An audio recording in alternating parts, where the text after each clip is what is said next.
नमस्कार दोस्तों, Historica India में आपका स्वागत है और मैं विकास कुमार।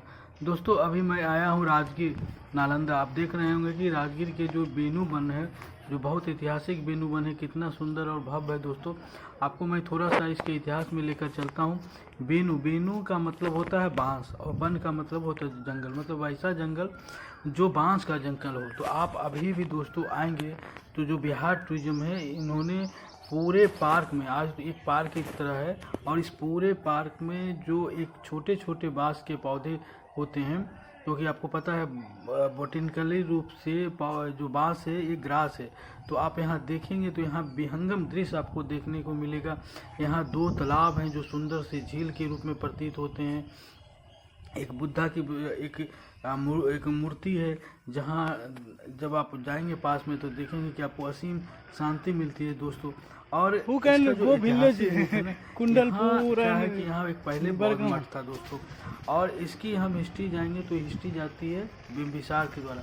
और आपको पता है दोस्तों कि ये पहला वन था जो भगवान बुद्ध को दान के रूप में मिला था, और ये वन उनको बिंबिसार के रूप से भगवान बुद्ध को ये दान में मिला था दोस्तों। और एक बार ऐसा कहा जाता है कि एक बार सम्राट बिंबिसार जब सरस्वती नदी से नहाकर आ रहे थे शाम को, तो मेन दरवाजा गेट बंद हो गया था किले का। You are visiting this place after 2600 years of Buddha। और यही बेनू वन है जहाँ भगवान बुद्ध रहते थे, अपने सिद्धियों के साथ, मुगली के साथ रहते थे। और now when you return Bangladesh, then you can told student when बेनू one come in book, I visited this place। कामने से जो शांति है उसका कहीं न कहीं आपको अनुभव मिलेगा दोस्तों।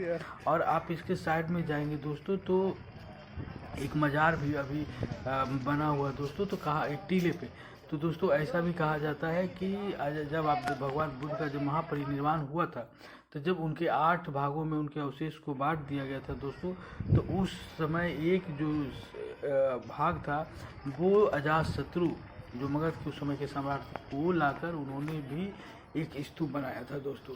तो उस टीले पे जहाँ पे मजार है उसके बारे में भी कहा जाता है कि वो वही स्तूपा है। और 2-3 जगह और ऐसे टीले हैं राजगीर में जिसको कहा जाता है कि वो वही स्तूपा है दोस्तों। तो ये भी कंफर्म नहीं है दोस्तों, ये ऐसा कहा जाता है दोस्तों।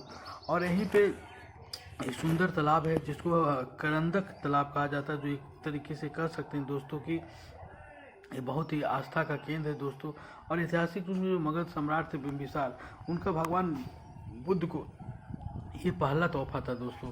और ऐसा भी माना जाता है कि भगवान बुद्ध ने अपने जीवन का काफ़ी समय है यहाँ व्यतीत किया और कई उपदेश दिए। विशेष रूप से उन्होंने मानसून के समय दोस्तों बहुत सारे उपदेश भगवान बुद्ध ने यहाँ